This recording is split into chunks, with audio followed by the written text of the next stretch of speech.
This is CBC Vancouver News.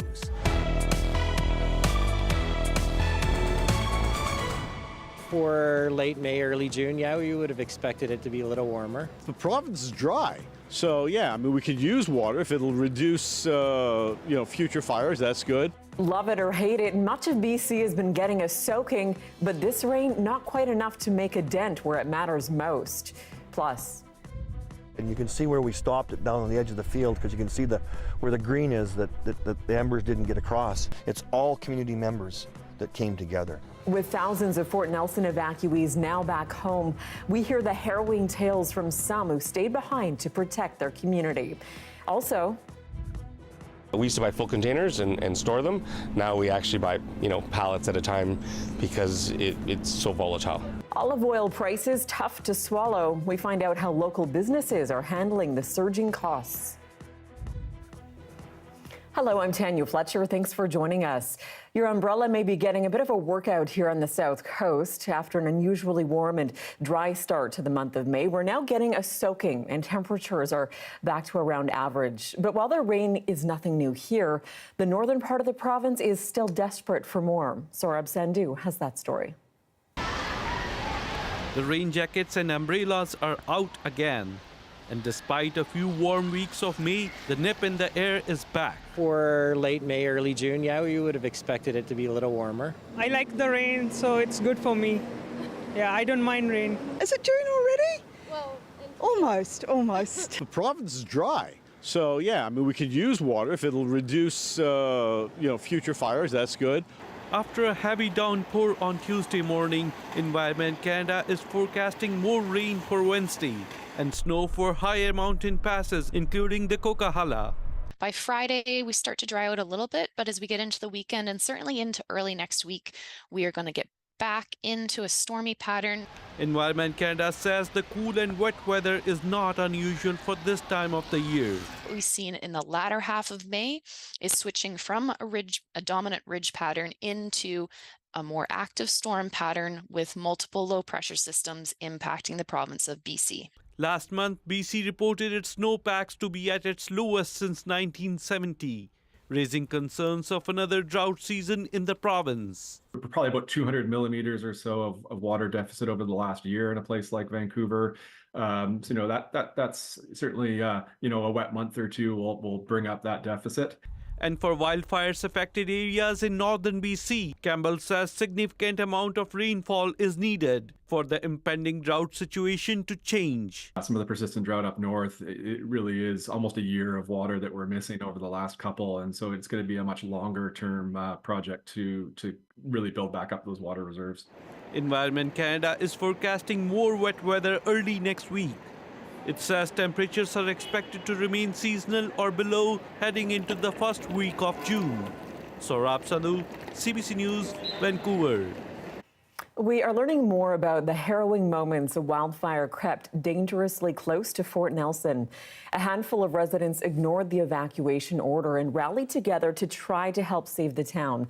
CBC Radio Canada spoke with one man who stayed back and sprung into action to help create a fire break. It was a wall right from that side all the way through here was black smoke.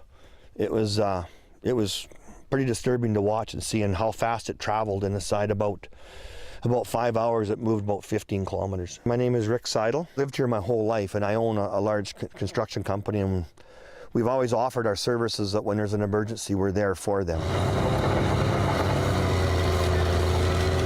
But it became a reality when the phone call come from the fire chief that we had a bad fire starting on the Alaska Highway, and that we needed cats to get out and start cutting a fire guard because it was rolling fast in through the residentials. The first thing we were worried about was over on the Parker Hills in this area right here, that the fire would come up over top and then burn into this area, which would candle and then litter this whole area behind us and burn into the town. So we knew the first thing to try and do was get a fire guard built across this ridge. I mean, it was disturbing, but you can't let that. We had to get going. I was scared more that was going to come into this side. At that point, it was on that side of the Alaska Highway, so we were safe. Them cats pushed through till 2 o'clock in the morning. They got down off the edge of that field. They come back out. We moved into my shop in town, and my wife stayed there and started cooking for us, and we lived in that metal shop. Had 3 hours off. We went back at it again and finished cutting the guard in the bottom to woe that fire up on that side. And you can see where we stopped it down on the edge of the field, because you can see where the green is that the embers didn't get across. And then we moved further closer to town and started cutting another fire guard. You know, some of our friends lost their houses out here, and I mean, you look at, we had a cat delivered out there where the houses that are burnt at 6 o'clock at night. When we were there, that house was standing. But it got so hot in that area, we had to get out of there. And of course, then some of them homes were lost. That's the tough part for me, is that we couldn't help save them homes. I mean, whatever we've happened to us is not the hardships that them people are going through. I didn't do this to be a hero, and I don't expect any recognition for it. But there's a lot of people behind the scenes that were here that are actually the heroes that helped us. There's a lot of people out there that, you know, there's a fellow out there that was fueling up the helicopters that no one will go shake his hand and tell him that he done a good job. And all these guys that were doing the security, their names aren't going to get brought up. There's lots of people behind the scenes. I mean, the cooks that were helping cook for all the people out at the airport, at the Quest hangar, there's a whole list of names. It's all community members that came together. There's not just one line of heroes that worked for me that put the fire out. It's the support people that were behind us, that I think that's what people need to realize. This small town all came together fast. Delta's Mayor George Harvey, he also serves as Metro Vancouver's board chair, has cancelled an upcoming trip to Amsterdam over criticism around his travel expenses. According to Metro Vancouver, Harvey has submitted more than $32,000 in expenses this year alone, including a $21,000 flight to Asia. In a statement today, late, Harvey said, quote, "With my term as board chair coming to an end effective July 1st, I have come to the difficult decision to forego this learning opportunity. I do not wish to be a distraction to the ongoing work at Metro Vancouver." Now, earlier this month, Harvey was removed from his position as chair of the regional board by his own city councillors. BC's relentless toxic drug crisis is not just hitting adults. A new report from the coroner says the number of young people killed by unintentionally taking poison drugs has risen since 2016. Dr. Tanya Fletcher is a research scientist at the BC Centre on Substance Use. She believes the pandemic and the isolation that came with it have played a role. When young people are using drugs in the context of greater isolation, that's when we have a very dangerous situation on our hands, and we can really see that, I think, reflected in the numbers here. Poisoning from unregulated drug toxicity was the leading cause of unnatural deaths among young people in BC from 2019 to 2023. During that time, 126 youth were killed in this province. That works out to 25 deaths every year. An equal number of boys and girls died. Still, last year's number was lower than 2021 and 2022. A suspended Vancouver lawyer has been ordered to pay her neighbor $30,000. She lost what was called a frivolous lawsuit over a glass deck divider. In October, Naomi Arbabi accused her neighbor of trespassing, claiming her mountain view was obstructed by a privacy divider installed on the other deck. A judge dismissed the case in January and ordered Arbabi to pay special costs. After multiple deals were offered and rejected on the basis of payment deadlines, it was decided that Arbabi needed to pay her neighbor roughly $30,000 to cover the time and money she spent representing herself. Close to 1,000 investors who claim to be owed more than $300 million learned this week they are unlikely to see even a penny of their money. That's because it's been confirmed the man they invested with, Victoria mortgage broker Greg Martel, was running a Ponzi scheme. The CBC's Karen Larson has been following this story, and our Dan Burrett spoke with her about it a little earlier today.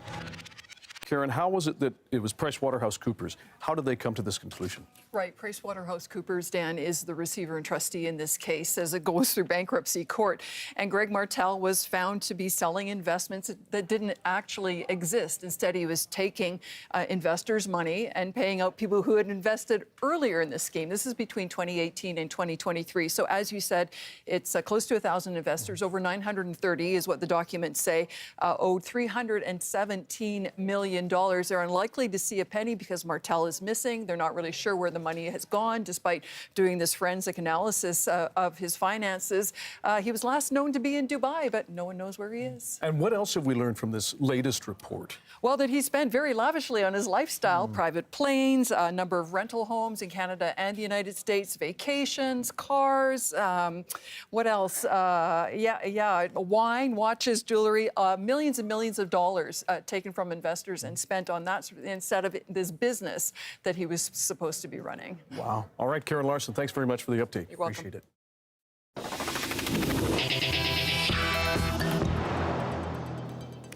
If you've bought olive oil recently, you may have done a double take looking at the price.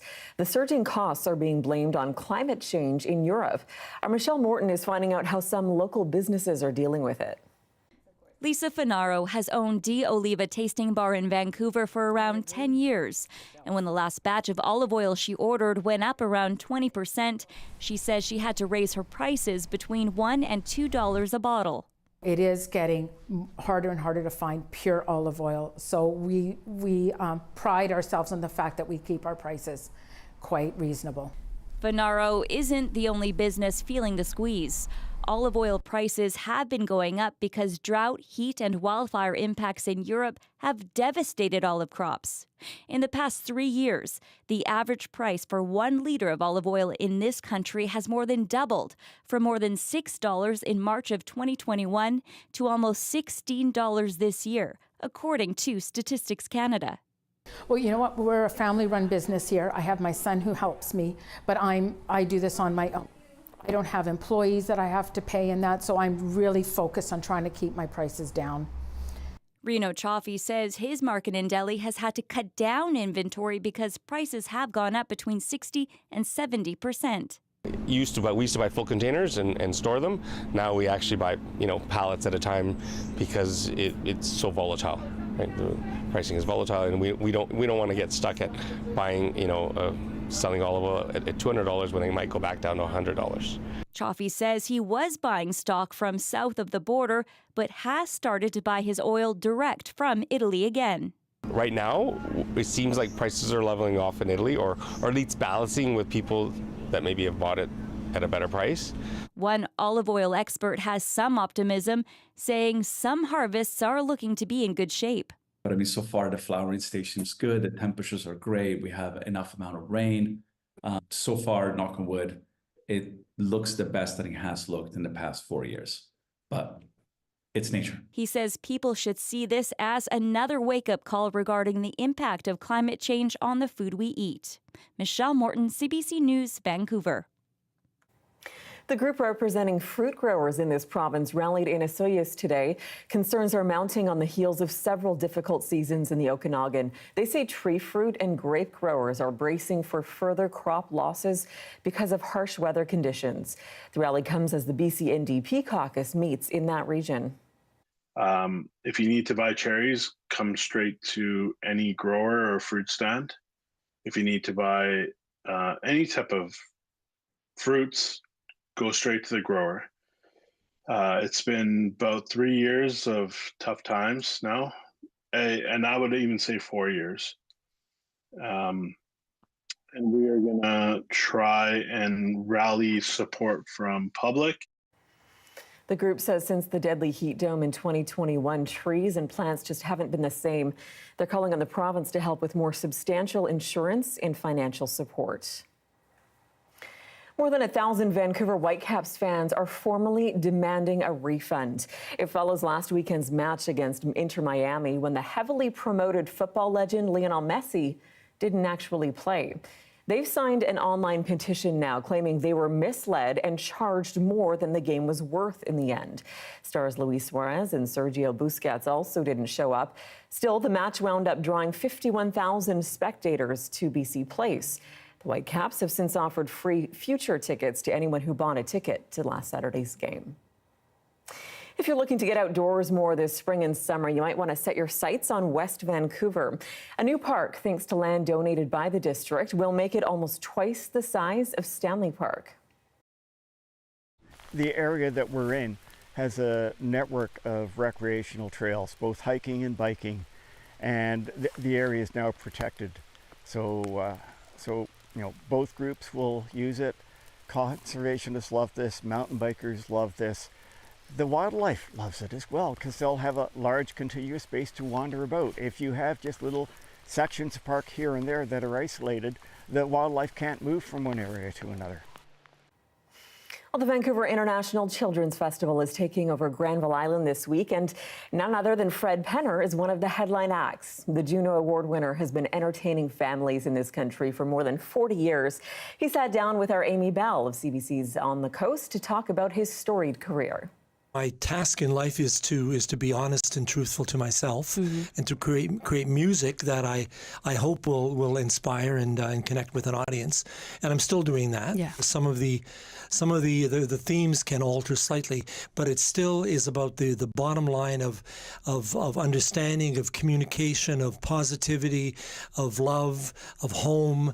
All of the values that are really fundamental to the developing of any human, any family, and those things never change regardless of the technologies. What must it feel like, to have been entertaining for so long that the children of the children that you entertain, to know you have that sort of, not just that longevity as a career, but, have that impact on a family over multiple generations? It blows my mind, because that's never something that I think any performer can assume. Right. As I was saying at the beginning, I do what I do because it feels good. I came into this because of my sister who was born with Down syndrome and the power of music that she shared with me that I bring forward. So I do my best to honor that. And if people come back and say, you connected with me through this song or that one, then all the more power. Beyond that, it's none of my business in an odd sort of way. Good morning, are you in a good mood? Good morning, did you eat some food? We'll help each other reach a new altitude. Good morning, good morning. Still ahead, seniors are a big target for scammers. After the break, we'll find out how you can protect the elderly in your life from falling victim to fraud. Stay with us.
Welcome back. It is Scam Week, and we're taking a look at who is most vulnerable to them.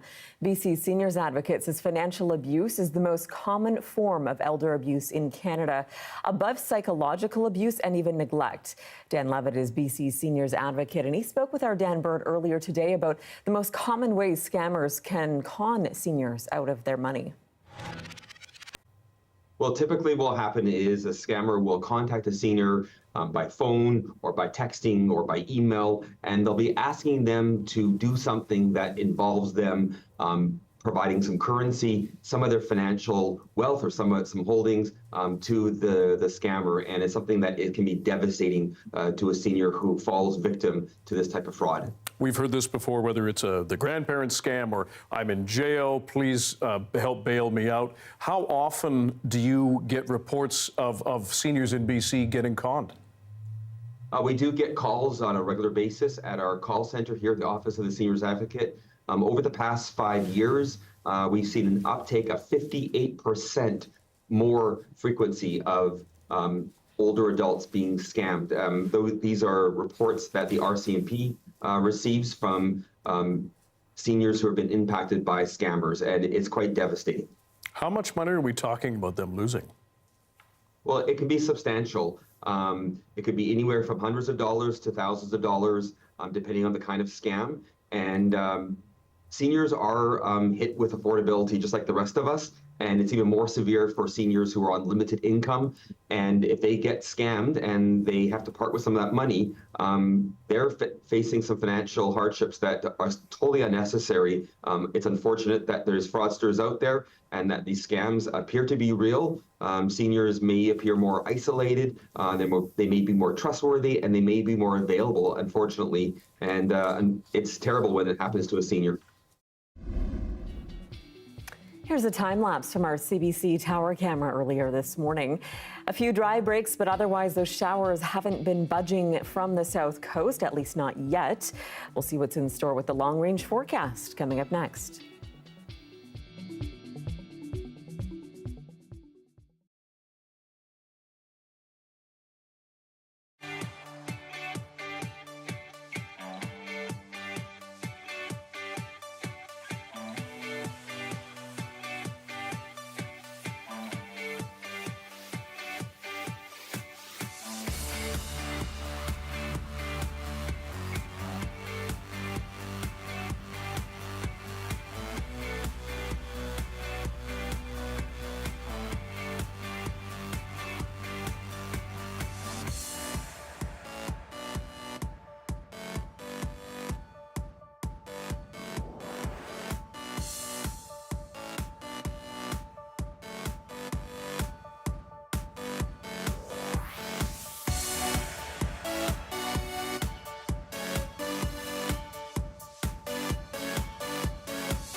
Hey, I'm Rohith Joseph. Vibin' is the new show all about discovering great new songs and fresh artists from across BC and beyond. Stream Vibin' on CBC Listen.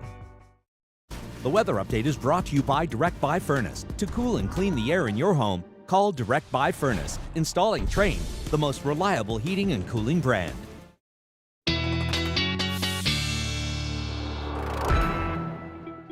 Our Darius Madavi is here with a look at the forecast. And Darius, we've seen lots of precipitation in many areas, but sounds like not enough to make a dent where it matters. That's exactly right. Even with some good downpours in some of these areas, you'll notice that the drought situation, especially in the northeastern parts of the province, is still quite severe. And really, there's very few parts of BC, with the only exception of the northwest, where we don't really have drought conditions at all. So the situation is still quite bad. And you'll notice if we switch from our drought map to our fire map, the same areas where we have that severe drought and have for going on 2 years now are the same places where we see that fire danger remaining high, despite still getting some decent precipitation in those areas, because the drought situation just sets the baseline so high. Now, I want to mention, this is the kind of rainfall that we want. We talk about this sustained, not too heavy rainfall over a long period of time. For the last week and a half, that is pretty much what we've gotten. It's just going to take a lot longer time, a lot more of that input to really get both the fire danger to stay low and the drought situation to drop back down there in those places. So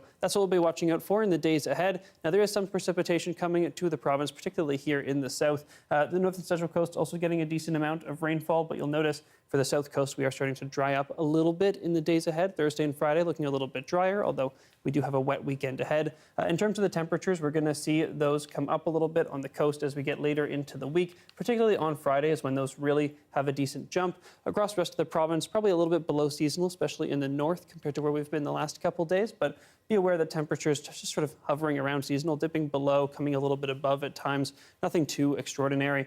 In terms of conditions across the province, again, lots of convective storm activity across the interior. Here on the coast, a little bit of showers coming tomorrow, particularly in the morning for many places, especially the more southern parts of southwestern BC. But beyond that, not too much to note. Here in Vancouver, you'll notice some showers tomorrow morning, then getting rid of those for the afternoon, and then a similar story on Thursday, although more of a drizzle than proper showers on Thursday, really just some very light rain. And you can see that in our forecast. We do get some sun both days in the afternoon. Then we see some proper sun on Friday, lots of sunny skies, and a bit warmer before the rain returns for the weekend. Okay, classic May forecast, looks like. And thanks, Darius. Thank you. That is your late news for this Tuesday, May 28th. For news anytime, anywhere, you can always download the free CBC News app, and you can always find us online. We're at cbc.ca/BC. Thank you so much for watching. Have a great night.